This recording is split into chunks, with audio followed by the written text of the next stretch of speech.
महाराष्ट्र में विधानसभा चुनाव की तारीखों का ऐलान। एक ही चरण में होगा महाराष्ट्र में मतदान। 20 नवंबर को मतदान, 23 नवंबर को मतगणना। देश के मुख्य निर्वाचन आयुक्त राजीव कुमार द्वारा एक पत्र वार्ता में विधानसभाओं के चुनावी ऐलान करते हुए बताया गया कि महाराष्ट्र में 22 अक्टूबर को चुनावी अधिसूचना जारी की जाएगी तथा 20 नवंबर को एक ही चरण के तहत महाराष्ट्र के सभी 228 विधानसभा सीटों हेतु मतदान करवाया जाएगा, जिसके उपरांत 23 नवंबर को मतगणना करते हुए चुनावी नतीजे घोषित किए जाएंगे। निर्वाचन आयोग द्वारा आज बुलाई गई पत्रवार्ता और चुनाव को लेकर की गई घोषणा के साथ ही महाराष्ट्र में चुनावी आचार संहिता लागू हो गई है, जो अब चुनाव के नतीजे घोषित होने तक जारी रहेगी।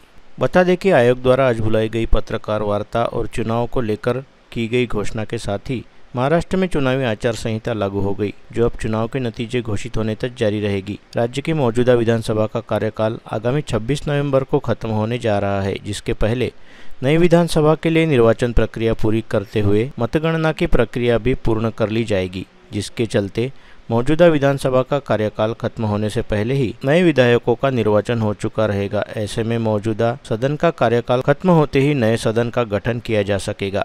महाराष्ट्र में विधानसभा चुनाव कराने हेतु आचार संहिता लागू करने व निर्वाचन प्रक्रिया के संदर्भ में जानकारी देने के लिए बुलाई गई पत्रकार वार्ता में निर्वाचन आयुक्त राजीव कुमार ने बताया कि महाराष्ट्र में विधानसभा चुनाव के लिए 22 अक्टूबर को अधिसूचना जारी की जाएगी। 29 अक्टूबर से नामांकन दाखिल किए जा सकेंगे और 20 नवंबर को मतदान होगा। महाराष्ट्र में वोटों की गिनती 23 नवंबर को होगी। For Maharashtra, this will be in single phase. The notifications, date of notifications are in front of you. 22nd October would be date of notification. Last date of making nomination would be 29th October. Scrutiny on 30th October. And last date for withdrawal 4th, and date of poll in Maharashtra would be 20th 11.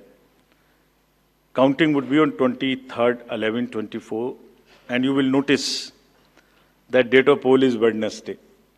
This is deliberately, which lot of scheduling, whatever goes into scheduling, we have tried that it is midday so that issue of urban apathy is handled. 9.63 crore मतदाता नई सरकार का चुनाव करेंगे। आगामी विधानसभा चुनाव को लेकर शुरू की गई तैयारियों के बारे में जानकारी देते हुए मुख्य निर्वाचन आयुक्त ने कहा कि महाराष्ट्र राज्य के 36 जिलों में विधानसभा की 288 सीटें हैं और इन सभी 288 विधानसभा क्षेत्रों में आगामी 20 नवंबर को एक ही चरण के तहत मतदान कराया जाएगा, जिसके लिए तैयार की गई अंतिम मतदाता सूची में राज्य के 9.63 करोड़ मतदाताओं के नाम पंजीकृत है, जिनमें से 1.85 करोड़ युवा मतदाता है। इसके साथ ही यह भी बताया गया इस बार के चुनाव हेतु राज्य में 11,08,600 पोलिंग बूथ होंगे, जिसमें से कुछ मतदाता केंद्रों को दिव्यांगों व महिलाओं हेतु विशेष रूप से तैयार किया जाएगा। साथ ही साथ मतदान केंद्रों पर होने वाली भीड़भाड़ को टालने के लिए इस बार कई विधानसभा क्षेत्रों में अतिरिक्त मतदान केंद्रों की व्यवस्था भी की जाएगी। सभी पोलिंग स्टेशन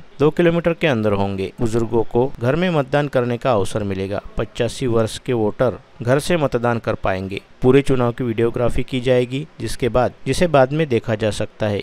इस बार चुनाव आयोग वोटर हेल्पलाइन ऐप के जरिए सभी जानकारी उपलब्ध कराएगा। प्रत्याशियों को आपराधिक पृष्ठभूमि की देनी होगी जानकारी। इस पत्रवार्ता में यह भी बताया गया कि क्रिमिनल बैकग्राउंड वाले कैंडिडेट को अखबार में 3 बार विज्ञापन देकर इस बारे में जानकारी देनी होगी। साथ ही अधिकारियों को निष्पक्ष चुनाव कराने के लिए बहुत ही सख्त हिदायतें दी गई है। अगर पक्षपात तो प्रलोभन की जानकारी मिलती है तो उनके खिलाफ सख्त कार्रवाई की जाएगी। सभी राजनीतिज्ञ और कैंडिडेट नियमों का पालन करते हुए निर्भय होकर कैंपेनिंग करें, मगर दिशा निर्देशों का ध्यान रखें।